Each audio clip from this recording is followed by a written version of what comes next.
Hello students, welcome back to the inventory turnover ratio in second part.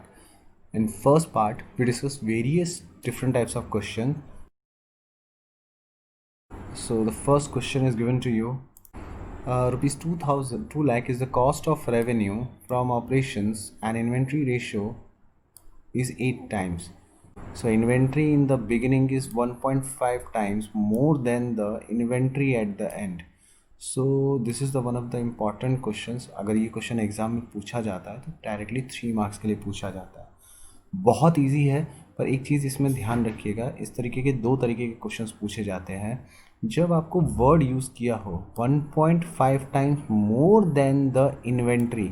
अब यहाँ पे inventory in the beginning है, पर closing inventory भी कई बार आपको दिया जा सकता है.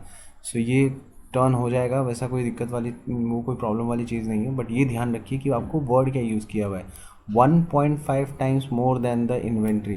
तब आपको ये वाला इक्वेशन यूज़ करना है. यहाँ पे इन्वेंट्री इन द बिगिनिंग जो बोला हुआ है, तो यानी एंड वाले इन्वेंट्री को हम एक्स सपोज करेंगे. अगर यहाँ पे इन्वेंट्री इन द एंड बोला होता तो हम यहाँ पे ओपनिंग इन्वेंट्री को एक्स सपोज करते. ठीक है. सो ये चीज़ हमेशा ध्यान रखिएगा कि यहाँ पे जो भी आपको लास्ट में दिया है उसी को आप x सपोज करिए एंड उसके बाद इस इक्वेशन को फॉर्म करिए. यहाँ पे ओपनिंग इन्वेंट्री कितना है, तो 1 point times more than the inventory at the and. तो देखो क्लोजिंग इन्वेंट्री x है, ठीक है, और ये उससे भी 1.5 टाइम्स ज़्यादा है. सो ये opening inventory 1.5 times and x जो है वो आपका क्लोजिंग इन्वेंट्री. ठीक है, तो आपका ओपनिंग इन्वेंट्री कितना आ जाएगा, 2.5x. और अगर आपको ऐसा वर्ड बोला हो 1 times that of the inventory at the and, तो यहाँ मोर वर्ड यूज़ किया हो तो आपको ऐसे इक्वेशन फॉर्म करना है. अगर मोर वर्ड यूज़ नहीं किया हुआ है तो आप डायरेक्टली 1.5x को एज्यूम कर सकते हो. सो ये नोट है, इसको आप कहीं पे भी लिख लीजिए. तो यहाँ पे हमें क्या बोला हुआ है, inventory in the beginning is 1.5 times more than the inventory at the and. तो हम ये वाला इक्वेशन इसमें हम डिराइव करेंगे. सो चलिए आगे बढ़ते हैं. सो पहले तो हम लोग क्या फाइंड आउट करेंगे, एवरेज इन्वेंट्री फाइंड आउट करेंगे, क्योंकि हमारे पास cost of revenue from operation है, इन्वेंट्री टर्नओवर रेशियो दिया हुआ है, तो हम इजीली एवरेज इन्वेंट्री फाइंड कर सकते हैं. सो हमारे पास इन्वेंट्री टर्नओवर रेशियो का फॉर्मूला अप्लाई करेंगे. 2 लाख हमें कॉस्ट ऑफ रेवेन्यू दिया हुआ है और 8 टाइम्स हमारा टर्नओवर रेशियो है. सो एवरेज इन्वेंट्री हमें कितना मिल गया, 25,000. सो 25,000 को अब हम यूज़ करेंगे इन्वेंट्रीज़ को कैलकुलेट करने के लिए. तो जैसा कि मैंने आपको पहले ही बताया था कि अब हमें क्या करना है, इक्वेशन ड्राइव करना है. अब एवरेज इन्वेंट्री का फॉर्मूला आपको पता है, तो ये तो 25,000 हमें मिल चुका है. हमें ये दोनों ढूंढने हैं. तो इसके लिए अभी हमें डायरेक्टली दिया हुआ तो है नहीं, तो हम क्या करेंगे कि भाई inventory in the beginning is 1.5 times more than the inventory at the and. So closing inventory हमने क्या अज्यूम किया, x. सो ओपनिंग इन्वेंट्री क्या हो जाएगा, 1.5 टाइम्स मोर देन, सो x प्लस 1.5x. ठीक है. सो हम इसको इक्वेशन में डाल देंगे, तो एवरेज इन्वेंट्री हमें क्या मिला हुआ है, 25,000 हमने ऑलरेडी कैलकुलेट कर लिया. x प्लस 1.5x ये आपका क्या हो गया, ओपनिंग इन्वेंट्री, और x की वैल्यू जो हमने क्लोजिंग इन्वेंट्री को एज्यूम किया था x. So this is x. तो इससे इक्वेशन फॉर्म हो जाएगा, 2 इस साइड आ जाएगा, दैट इज 50,000 एंड इन सब तीनों को प्लस करेंगे तो 3.5x. So x is equal to 50,000 upon 3.5.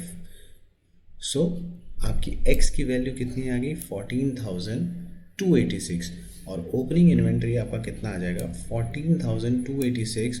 और सेम यही इक्वेशन में आपको क्या करना है, x के बदले क्या डाल देना है, 40x की जो वैल्यू हमने कैलकुलेट की 14,286, उसके अंदर आप उस इक्वेशन में फॉर्म कर देंगे. सो 14,286 प्लस 1.5 मल्टीप्लाई विद द 14,286, तो आपका टोटल जो आ जाएगा वो 35715 आ जाएगा. 714 भी आप लिख सकते हो क्योंकि यहाँ पे 6 है. ठीक है. या तो आप 15,000 में से 50,000 में से आप 14,286 को माइनस कर दोगे तो भी आपका आंसर आ जाएगा. ठीक है. यहाँ पे हमें क्या, मैंने इसी क्वेश्चन को थोड़ा सा एग्जाम्पल के तौर पे लिया हुआ है. This is the question where 1.5 times the inventory at the end. यहाँ मोर देन दैट नहीं है. ठीक है. यहाँ पे मोर देन दैट नहीं है, सिर्फ 1.5 टाइम्स है इन्वेंट्री एट द एंड। सो इसको आगे सॉल्व करते हैं हम। ये तो हमारा 25,000 तो हम ऑलरेडी कैलकुलेट कर चुके हैं, प्रीवियस क्वेश्चन में भी सेम ही रहेगा, इसमें कोई चेंजेस नहीं होंगे। सो जब आप इक्वेशन फॉर्म करेंगे तो क्लोजिंग इन्वेंट्री अगर आपका x है तो ओपनिंग इन्वेंट्री क्या हो गया 1.5x। सो आप 25,000 is equal to 1.5x opening inventory and closing inventory आपका कितना है x। सो x की वैल्यू क्या मिल जाएगी आपको 20,000 and opening which is called the closing inventory, और ओपनिंग इन्वेंट्री आपको क्या मिल जाएगा 1.5x which is equal to 1.5 multiply by 20,000। So आपको क्लोजिंग इन्वेंट्री कितना, सॉरी ओपनिंग इन्वेंट्री आपको कितना मिल जाएगा 30,000। ठीक है, I hope you are clear with this question. चलिए, now we have to give the reason whether the inventory turnover ratio is increasing, decreasing or neither increase or decrease. So let's start this question. बहुत easy है, बस हमें फॉर्मूले में उन particular questions का effect डाल के हमें पता करना है।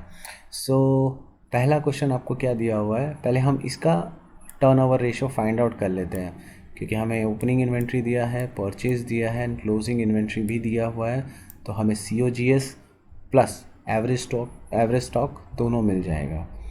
सो opening inventory cost of revenue from operations that is opening plus purchase minus closing. So 1,20,000 हमारा COGS आ गया, एवरेज इन्वेंट्री 40,000।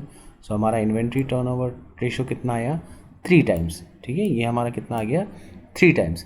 सो अब हमें क्या करना है कि अब हमें देखना है कि बाकी जो ट्रांजेक्शन्स दिए हुए हैं what are the effect of those transaction on the inventory turnover ratio। चलिए, यहाँ पे आपको ट्रांजैक्शन दिया हुआ है सेल ऑफ गुड्स ₹20,000। ठीक है, यानी ये जो आपका हो गया, ये आपका हो गया सेलिंग प्राइस। ठीक है, और यहाँ पे आपको दिया हुआ है कॉस्ट प्राइस, तो ये कॉस्ट प्राइस आपका क्या हो गया COGS।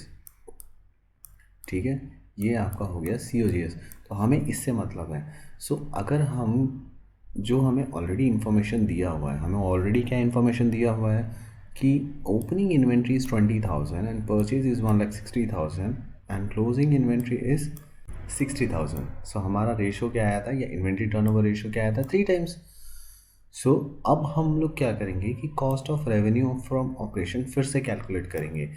देखो, हमने अगर गुड्स बेचा है तो हमारा क्लोजिंग इन्वेंट्री क्या होगा, वो डिक्रीज़ हो जाएगा, क्योंकि एक ऑब्वियस सी बात है कि हमने अब जो है जो गुड्स बेचा होगा वो किस में से बेचा होगा, क्लोजिंग इन्वेंट्री में से। तो इसीलिए 60,000 में से आप क्या करेंगे, माइनस कर देंगे कितना 16,000। तो हमारा जो cost of revenue from operation आ जाएगा वो कितना आ जाएगा 1,36,000। पहले कितना था 1,20,000। यहाँ पे क्लोजिंग इन्वेंट्री कितनी थी 60,000। अब हमारी क्लोजिंग इन्वेंट्री क्या हो जाएगी 60,000 माइनस 16,000 दैट इज़ 44,000। सो आपका एवरेज इन्वेंट्री कितना हो जाएगा 32,000। So hence inventory turnover ratio is 4.25 times. तो यहाँ 3 टाइम्स था, यहाँ 4.25 टाइम्स है, तो ऑब्वियसली बात है ये इंक्रीज़ हुआ। ये इतना कैलकुलेशन करके आपको शो करने की ज़रूरत नहीं है, ये सिर्फ आपकी अंडरस्टैंडिंग के लिए है। एग्ज़ाम में अगर आपको ऐसा क्वेश्चन दिया हो तो इसको आप रफली वर्किंग नोट में ये फार्मूला लिखने की ज़रूरत नहीं है, ये फार्मूला लिखने की ज़रूरत नहीं, आप डायरेक्टली कैलकुलेट कर सकते हो। एंड आपको सिर्फ इतना लिखना है कि due to decrease in the closing stock, okay, closing inventory, the cost of revenue from operation increase, that's why inventory turnover ratio is increased. The cost of revenue from operation will increase because in the decrease in closing inventory. Okay, so the net effect क्या आया, increase. Let's see the next transaction. The next transaction is increase in the value of closing inventory by 20,000। यानी हमने cell जो है उतना कम किया है। ठीक है, क्लोजिंग इन्वेंट्री में मान लो हमारा सेल्स रिटर्न ही आया। ठीक है, हमारा जो सेल्स हुआ होगा वो रिटर्न आ गया मान लो, तो हमारा ऑब्वियसली बात है क्लोजिंग इन्वेंट्री बढ़ जाएगा। ठीक है, सो क्लोजिंग इन्वेंट्री कितना हो गया 80,000, पहले कितना था 60,000। तो भाई हमारा गुड्स जो क्लोजिंग इन्वेंट्री वो 20,000 से बढ़ गया, तो हमारा कॉस्ट ऑफ रेवेन्यू क्या आया 1 लाख। तो देखो, पहले कॉस्ट ऑफ रेवेन्यू बढ़ा था तो इंक्रीज़ था, यहाँ डिक्रीज़ है, तो यहाँ पे आंसर भी डिक्रीज़ ही आएगा। ठीक है, चाहे आप फॉर्मूला करने की ज़रूरत नहीं है, आप डायरेक्टली इसे समझ सकते हो। डिक्रीज आएगा, सो हमारा इन्वेंट्री टर्नओवर रेशियो क्या हो गया 2 टाइम्स, पहले कितना था 3 times, so it is decrease क्योंकि cost of revenue from operation decrease हुआ है और क्लोजिंग इन्वेंट्री इंक्रीज हुआ है। सो यहाँ पे नेक्स्ट ट्रांजेक्शन क्या दिया हुआ है, गुड्स परचेज फॉर ₹40,000। सो हमने गुड्स परचेज किया है 40,000 का। सो अगर हमने गुड्स परचेज किया है तो हमारा ऑब्वियस सी बात है परचेज भी इंक्रीज़ होगा, एंड परचेज अगर इंक्रीज़ किया है तो ऑब्वियस सी बात है कि हमारा क्लोजिंग स्टॉक भी इंक्रीज़ होगा। तो पहले हमारा क्लोजिंग स्टॉक कितना था 60,000, ओके, क्लोजिंग इन्वेंट्री हमारा कितना था 60,000। So now 60,000 plus this 40,000 you get the closing inventory 1 lakh, and हमारा purchase 1,60,000 था, plus 40,000 you get the purchase is rupees 2 lakh. So now the average inventory will also increase due to the closing inventory. तो average inventory पे भी तो effect पड़ेगा ना, because closing inventory is increase by 40,000. So if you calculate the average inventory you get the 60,000. So hence the inventory turnover ratio is 2 times. So एक चीज़ हमेशा याद रखिए कि डिनोमिनेटर अगर बढ़ता जाएगा तो आपका जो टर्नओवर रेशियो है वो डिक्रीज़ होता जाएगा. सो यहाँ पे आपको जो 2 टाइम्स मिला मीन्स आपका आंसर क्या हुआ, डिक्रीज़. ठीक है, समझिए, परचेज करेंगे तो आपके दो इफेक्ट क्या आएंगे कि your purchase is going to increase and closing stock is also going to increase. So purchase हमारा 1,60,000 था, 40,000 उसमें प्लस करेंगे तो कितना होगा 2 लाख, एंड इन्वेंट्री हमारा 60,000 है. सो नाउ ऐड 40,000 तो आपका 1 लाख रुपीज़ क्या होगा क्लोजिंग इन्वेंट्री. ठीक है, सो यहाँ पे आपका cost of revenue from operations क्या है 1,20,000, और लेकिन आपका क्लोजिंग इन्वेंट्री भी साथ ही साथ बढ़ा है तो एवरेज इन्वेंट्री भी इंक्रीज हो गया. सो यहाँ पे आपका आंसर कितना आएगा 2 times. So it is decrease. So there is a decrease in ratio. क्यों? Because cost of revenue from operation will remain unchange but closing inventory will increase by the same amount. So इसीलिए यहाँ पे decrease आएगा. So thank you for today's. Have a nice day. I hope you are clear with this topic, and if you have any doubt feel free to ask. Thank you.